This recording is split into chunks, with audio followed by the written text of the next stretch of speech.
આઈઆરએફસીમાં પણ પવનજી એક એન્ટ્રી લેવી છે લોંગ ટર્મ માટે. આઈઆરએફસી તમને ગમે અત્યારના એન્ટ્રી પોઈન્ટ માટે? જી, તો આઈઆરએફસીમાં જે એક મેજર ટ્રેન્ડ તો પૂરું થઈ ગયું છે મને એમ લાગે છે ટેકનિકલ પોઈન્ટ ઓફ વ્યૂથી. બટ યસ, હવે risk reward point of view વાત કરીએ તો આ લેવલ ઉપર ઓબ્વિયસલી એન્ટ્રી લઈ શકાય છે. સ્ટોપ લોસ ખાસ એમને કહીશ કે 168 રૂપીઝના આજુબાજુ સ્ટોપ લોસ જરૂર ધ્યાન રાખજો, ક્યોંકि 168 રૂપીઝનો જે લેવલ બ્રીચ થાય તો મે બી સ્ટોક 150 સુધીનો પર સ્લીપ થઈ શકે છે. તો અહીંથી એક જો રિવર્સલ બને તો મારા હિસાબથી અપ્રોક્સિમેટલી 188 રૂપીઝના ઉપર, હજુ કરંટ રેટ 180 રૂપીઝ છે, 188 એબવ જો જાય ક્રોસ કરે તો એક મિડ ટર્મ પોઈન્ટ ઓફ વ્યૂથી આઈઆરએફસીમાં પોઝિશન લઈ શકાય છે. ઓકે, હા, તો 168ના સ્ટોપ લોસથી તમે અહીંયા કામકાજ કરી શકો છો. એની નીચે જો જાય છે તો 156 સુધી પણ જઈ શકે છે, પણ 188 ના ટાર્ગેટ્સ માટે તમે અત્યારના અહીંયા ઊભા રહી શકો છો. એને સરપાસ કરે છે તો એક આપણે સારા લેવલ્સ પણ જોઈ શકીએ છીએ. નેક્સ્ટ સવાલ શૈલેષ પટેલનો છે. વેલ્સપન લિવિંગમાં એમને એન્ટ્રી કરવી છે, તો અત્યારના શોર્ટ ટર્મ માટે એમને એન્ટ્રી કરવી છે, કરી શકે? જી, સ્ટોકનું નામ ફરીથી જણાવશો? Welspun India, Welspun Living, okay, બીએસસીમાં છે. સો જી જી જી સો વેલ્સપન લિવિંગમાં ગઈકાલે તમે જોશો તો એક બેરિશ કેન્ડલ ફોર્મેશન થયું છે. તો જે રીતને ઓવરઓલ ટ્રેન્ડ તો ઓબ્વિયસલી પોઝિટિવ છે. અપ્રોક્સિમેટલી જુલાઈના મહિનામાં એક ઓલમોસ્ટ 7-8 મહિનાના કન્સોલિડેશન પછી એક બ્રેકઆઉટ હતું અને બ્રેકઆઉટ પછી કન્સિસ્ટન્ટ એમાં મૂવ જોવા મળ્યું છે. પણ જે રીતે હવે કેન્ડલ ફોર્મેશન એમાં થયા છે ટેકનિકલી, તો મારા હિસાબથી થોડોક વેટ એન્ડ વોચની પોલિસી વેલ્સપન લિવિંગમાં ફોલો કરવું જોઈએ. તો હમણાં એક થોડું વેટ એન્ડ વોચ પર તમે આ કાઉન્ટર રાખી શકો છો. એયુ સ્મોલ ફાઇનાન્સ બેંકમાં શોર્ટ ટર્મ માટે એન્ટ્રી પોસિબલ અત્યારના? જી, સો એયુ સ્મોલમાં વાત કરું તો હું ગઈકાલથી જ મને આ સ્ટોક થોડુંક ધ્યાનમાં છે, એયુ બેંક. અને જે રીતે જે ટ્રેન્ડ ઇમર્જ થયું છે અને સ્પેશિયલી આજના ટ્રેડિંગ સેશન્સમાં જુઓ તો ઓલમોસ્ટ 5.5% ટુ 6%ના રેન્જમાં સ્ટોક અપ છે. તો મને એમ લાગે છે કે આ this is the just beginning of new fresh trend. જો કે અપ્રોક્સિમેટલી વાત કરીએ તો 690-700ના રેન્જમાં એક થોડુંક રેઝિસ્ટન્સ છે, પણ મને એમ લાગે છે કે આજના જે મૂવ છે એ મૂવ આવ્યા પછી એમાં આરામથી એ રેઝિસ્ટન્સ ક્રોસ કરશે અને મે બી સ્ટોક એવું એક્સપેક્ટ બની શકે કે આવતા કેટલાક વીક્સમાં આરામથી એટલીસ્ટ 10%નું રિટર્ન ફ્રોમ કરંટ લેવલ બતાવી શકે. તો કરંટ લેવલ ઉપર એઝ વેલ એઝ થોડાક જો ઘટાડો આવે સ્ટોક 655 સુધીના રેન્જમાં, એટલે અહીંથી નીચેના 20 રૂપિયાના રેન્જમાં કોઈ પણ લેવલ ઉપર મળે તો અપ્રોક્સિમેટલી 740ના ટાર્ગેટ્સ માટે આ સ્ટોક ઓબ્વિયસલી બાય કરવું જોઈએ. બાય કરવો જોઈએ. અત્યારના પર તમે કરી શકો છો, એવરી ઘટાડે કરી શકો છો. અત્યારની રેન્જથી 655ની 655ની રેન્જની વચ્ચે તમે એક્યુમ્યુલેટ કરતા જાઓ. 740ના તમને એક ટાર્ગેટ્સ મળતા દેખાઈ શકે છે. તો ડેફિનેટલી તમારે અહીંયા ઇન્વેસ્ટ કરવું જોઈએ. પીબી ફિનટેકનો કાઉન્ટર શોર્ટ ટર્મ માટે એન્ટ્રી પોસિબલ અહીંયા? ફિનટેક સ્ટોકનું નામ ફરીથી? PB fintech. PB fintech, G.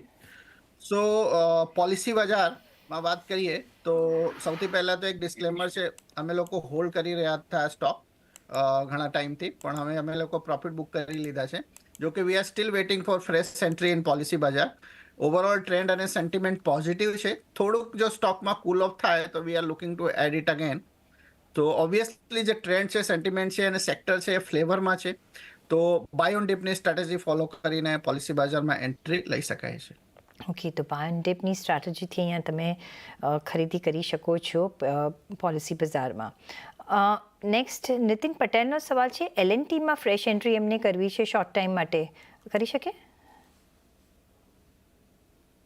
G, so Larsen and ટુબ્રોમાં જે રીતે ટ્રેન્ડ ઇમર્જ થયું છે, ઓલમોસ્ટ વાત કરીએ તો એપ્રિલ મહિના પછી, તો એક સાઇડવેઝ ઝોનમાં સ્ટોક ટ્રેન્ડ કરી રહ્યું છે. અને જો સાઇડવેઝ જો ઝોન છે એપ્રોક્સિમેટલી 3850નો ઝોન ઉપર છે અને એપ્રોક્સિમેટલી રફલી વાત કરીએ તો 3450નો રેન્જ ઉપર છે અને કરંટ રેન્જ 3700 છે. તો ઓબ્વિયસલી જો એમનો થોડો પ્રોસ્પેક્ટિવ લાંબો હોય તો આ સ્ટોકમાં બાય કરવો જોઈએ. ઇનફ કન્સોલિડેશન સ્ટોકમાં થઈ ગયેલો છે. હવે મને એમ લાગે છે કે now stock is ready to give breakout. જો બ્રેકઆઉટ આવશે તો આરામથી 4000 સુધીના કે 4200 સુધીના લેવલ્સ આમાં એક્સપેક્ટ કરી શકાય છે. તો આમાં એન્ટ્રી લઈ શકાય છે. ઓબ્વિયસલી સ્ટોપ લોસ વાત કરીએ તો થોડુંક અહીંથી કરંટ લેવલથી સ્ટોપ લોસ ડીપ રહેશે.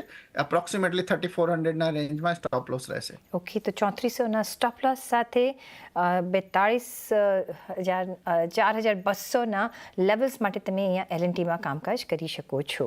મહર્ષિ જોશી નેક્સ્ટ સવાલ પૂછી રહ્યા છે. પંજાબ નેશનલ બેંક, એમની પાસે 125 રૂપિયાના કાઉન્ટર્સ છે. કયા ફર્સ્ટ ટાર્ગેટ્સ તમે જોઈ રહ્યા છો અહીંયા? અત્યારે પંજાબ નેશનલ બેંક થોડુંક સાઇડવેઝમાં ટ્રેન્ડ કરી રહ્યું છે. તમે જોશો તો એક જે ઓવરઓલ આજે તમે જોશો તો એક રિવર્સલ કેન્ડલ ગઈકાલે હતું અને આજે એક પોઝિટિવિટી છે. હવે મને એમ લાગે છે કે અહીંથી જો 118 રૂપીઝ, જો કે આજે ત્યાં જઈને થોડું નીચે આવ્યું છે, પણ 118 રૂપીઝનો એક રેન્જ છે. 118 રૂપીઝના લેવલે ક્રોસ કરશે તો આરામથી જે એમના 125-26 રૂપિયાનો રેટ છે એક્સપેક્ટ કરી શકાય આવતા દિવસોમાં. તો જોઈએ કઈ રીતનું, જો કે હવે રિવર્સલ દેખાઈ રહ્યું છે સ્ટોકમાં, તો 125-26 125-126 રૂપીઝનો જે રેટ છે મે બી આવતા દિવસોમાં પંજાબ નેશનલ બેંકમાં એક્સપેક્ટ કરી શકાય. તો ઓબ્વિયસલી એમને હોલ્ડ કરવું જોઈએ. તો હોલ્ડ કરજો. 125ના તમને ટાર્ગેટ્સ જોવા મળી શકે છે. નેક્સ્ટ સવાલ પર જઈશું અને જેની સવાલ છે દીપક પટેલનો આવી રહ્યો છે અમદાવાદથી. એમની જે કાઉન્ટર છે ઇઝ માય ટ્રીપ, 7000 કાઉન્ટર છે, 48 રૂપિયાની એમની ખરીદી છે. શું કરવું જોઈએ?